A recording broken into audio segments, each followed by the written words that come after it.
বিসমিল্লাহির রহমানির রহিম। সুপ্রিয় দর্শক, আসসালামু আলাইকুম। আজকে আমি আপনাদের সাথে শেয়ার করব একটা মিষ্টি রেসিপি। এটা হচ্ছে গরুর দুধের রসমালাই মিষ্টি। মিষ্টি খেতে কার না ভালো লাগে, আর যদি সেটা হয় এরকম হোমমেড মিষ্টি।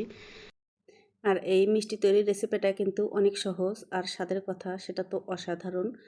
একবার ট্রাই করলে বুঝতে পারবেন। তো মাশাআল্লাহ, অনেক মজার ছিল রেসিপিটা। আশা করছি ভালো লাগবে। তো আমি এখানে মিষ্টির জন্য 1 কাপ গুঁড়ো দুধ নিয়েছি। আমি এটা নিয়েছি ডিপ্লোমা প্যাকের গুঁড়ো দুধ, যে কোনো ব্র্যান্ডের হলেই হবে। দিয়ে দিচ্ছি বেকিং পাউডার হাফ চা চামচ, আর এটা হচ্ছে এলাচের গুঁড়া। দুটো এলাচের পিসে আমি গুঁড়ো করে নিয়েছি। আর 1 চামচ দিচ্ছি ঘি। ঘিটা আমি দুধের সাথে ভালো করে মিশিয়ে মিক্স করে মেখে নেব সবগুলো শুকনো উপকরণ।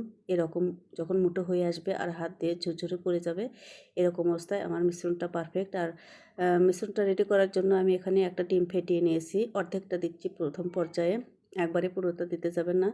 অর্ধেকটা দিয়ে ভালো করে এবারে মিক্স করে যদি লাগে আর একটু দেব।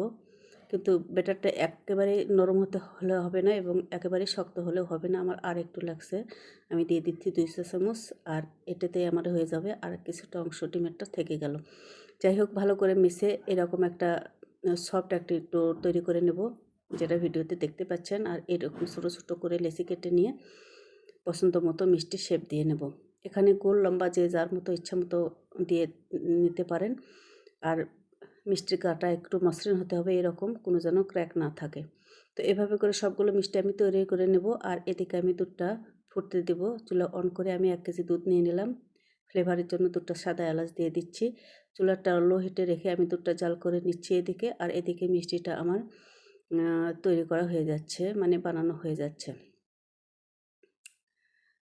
আমি মিষ্টিটা বানিয়ে নিচ্ছি আর দুধটা জাল করে নিচ্ছি, এরকম নেড়ে ছেড়ে যেন তলাইতে নেগে না যায়। আমার সবগুলো মিষ্টি বানানো হয়ে গেছে। এবার ফুটে ওঠা দুধের মতো সবগুলো মিষ্টি দিয়ে দিচ্ছি। একটু সাবধানে দিতে হবে যেন ভেঙে না যায়। আর এ পর্যায়ে চুলার হিটটা হাইতে রেখে আমি 10 মিনিট রান্না করে নেব। আর দুধটা যখন একেবারে ফুটে ফুটে উঠে আসবে, ঢাকনা খুলে একটু নেড়ে চেড়ে দেবো যাতে পড়ে না যায়। তো এভাবে করে আলতো করে স্প্যাচুলা দিয়ে আমি দুধটা হালকা করে নেড়ে দেবো। আর এবার চুলার হিটটা লোতে রেখে আমি ঢাকনা দিয়ে রান্না করে নেব আরও 5 মিনিট। আর 5 মিনিট পরে আমি ঢাকনা দিয়ে রেখে দেবো 10 থেকে 15 মিনিট। 10 থেকে 15 মিনিট পরে আমার মিষ্টিটা একেবারে রেডি পরিবেশনের জন্য। এভাবে পরিবেশন করা যাবে, কিংবা ফ্রিজে রেখে ঠান্ডা করে নিয়েও মিষ্টিটা পরিবেশন করতে আরও বেশি মজা লাগবে। তো আমার তৈরি করা মিষ্টিগুলো কিন্তু অনেকটা ফুলে উঠেছে, দেখতেই পাচ্ছেন। অনেকটা মালাই অ্যাবজর্ব করে নিয়েছে। তো দর্শক, এভাবে তৈরি হয়ে গেল অনেক মজাদার রসমালাই রেসিপিটি। তো যারা মিষ্টি জাতীয় রেসিপি পছন্দ করেন তাদের জন্য আমার আজকের রেসিপিটি। আশা করছি রেসিপিটি ফলো করবেন এবং রেসিপিটা আপনাদের অনেক ভালো লাগবে। তো আজকে আমার রেসিপিটি দেখার জন্য সবাইকে অনেক অনেক ধন্যবাদ জানাচ্ছি। আর সেই সাথে আগামী রেসিপি দেখার আমন্ত্রণ জানাচ্ছি। সেই পর্যন্ত সবাই অনেক অনেক ভালো থাকুন। আল্লাহ হাফেজ।